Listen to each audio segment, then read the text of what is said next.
Ons kuier vanoggend weer hier by Olympus 24 uur dierehospitaal en spesialis verwysingspraktyk. En vandag gesels ons oor 'n noodtoestand wat gewoonlik by honde gediagnoseer word, naamlik GDV. En ek gesels met Dr. Janko. Dr. Janko, dankie dat ons weer hier kan aanklop. Goeiemôre Elsa, dis lekker om julle hier te hê. Goed, verduidelik net vir ons waarvoor staan GDV en wat presies behels dit? So GDV staan vir Gastric Dilatation and Volvulus. So dis basies waar 'n hond se maag draai en dan met gas opbou. En dit is definitief 'n noodtoestand. Jou groot rasse, jou reuse rasse, byvoorbeeld jou boerboele, is meer vatbaar daarvoor. Jou diep borshonde ook, honde soos jou Duitse herders, Weimaraners en Great Danes. Honde wat geneig is om gulsig te vreet, hulle kan dit ook vinniger kry en ook honde wat een groot maaltyd een keer 'n dag kry. Daar is ook 'n genetiese komponent daaraan, waar as daar familiegeskiedenis is van honde wat GDV het, dan is hulle kleintjies geneig om dit ook te kry. So wat gebeur wanneer 'n hond 'n sogenaamde GDV episode beleef? So die faktore wat ek voorheen genoem het, veroorsaak basies dat honde 'n hoër risiko het dat hulle maag draai. Dit veroorsaak dan dat beide kleppe aan albei kante van die maag basies toeknyp en dan word daar gas opgebou in die maag met geen manier om te ontsnap nie. Soos die gas dan opbou, word die maag al hoe groter. Die toenemende grootte van die maag lei dan basies dat daar so minder bloedtoevoer is na die maag self, wat dan kan lei tot weefselskade en dit kan ook sistemiese nagevolge, wil ek amper sê, in die hond voortbring. Die vergrote maag plaas dan ook druk op die diafragma, wat veroorsaak dat diere sukkel om asem te haal. En wat is die tipiese kliniese tekens waarvoor 'n mens op die uitkyk moet wees? 'n belangrike aspek ook is hierdie kondisie gebeur vinnig. Ja. So dis nie ietsie wat opbou nie, dit is nogal iets wat ons vinnig sien. So bleek tandvleise, 'n onproduktiewe braking, die buik wat opswel, so hulle maag lyk fisies groter, is ook 'n baie kenmerkende teken. Hulle is ook geneig om rusteloos te wees en as dit regtig krities is, dan kan hulle selfs lusteloos wees, so ek amper sê collapsed voorkom.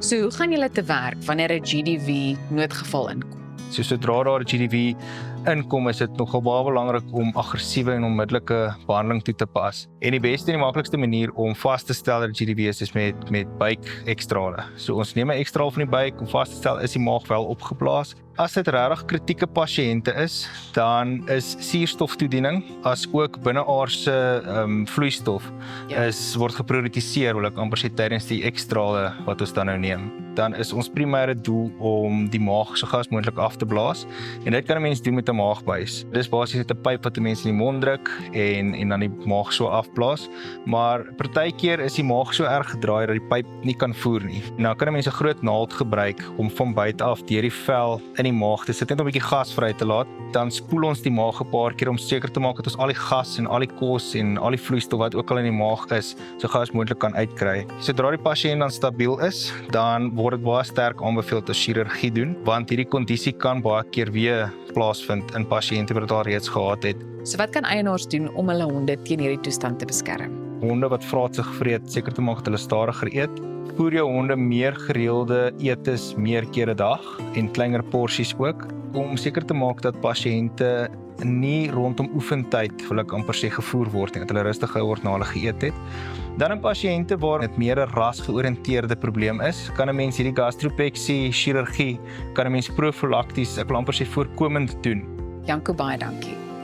Nou ja, hierdie span staan altyd slaggereed, 24 uur van die dag. So besoek olympus24hourvet.com vir meer inligting. Die winter is op pad en dit beteken soms krapperige kele, 'n neus wat snuif en loop en dalk 'n bietjie verkoue. Maar moenie te bekommerd wees nie, want ons deel vanoggend 'n paar wenke oor hoe ons onsself die winter beter kan beskerm. En ons gesels met die apteker Kristen Holmes wat ons gaan help om beter te verstaan hoe om ons immuunstelsel sterk te hou. Baie welkom hier by ons vanoggend. Baie dankie, goeiemôre. Ek dink baie mense maak staat op energiedrankies, jy weet, om hulle immuunstelsel so bietjie te boost, as ek daai woord mag gebruik.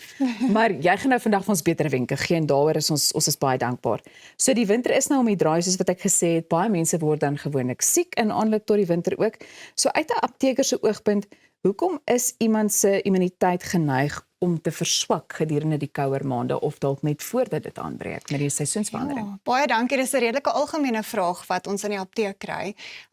En ek voel ook soos die wintermaande nou nader kom, mense staan op in die donker en as jy gaan slaap is dit alweer donker as jy by die huis kom. Ja. En so sonlig is die eerste faktor wat ons immuniteit kan beïnvloed.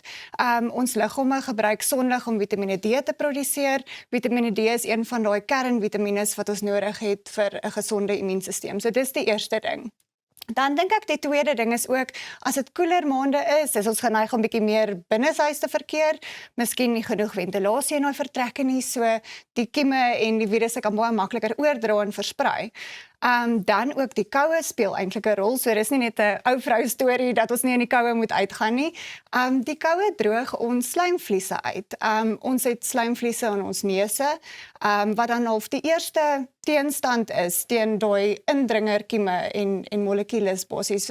So dit verhoed dat die virusse in ons liggame inkom. En dan ook, as ek dit so mag noem, die comfort foods natuurlik. Ja. Baie lekker om te eet, maar nie noodwendig so voedsaam vir ons nie. So ons kry nie noodwendig die regte nutriënte in nie om ons immuunstelsel te komplementeer nie. So ja, dis maar net 'n paar van die faktore.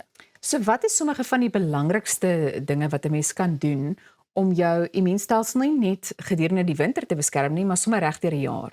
Ja, dis nog 'n goeie vraag.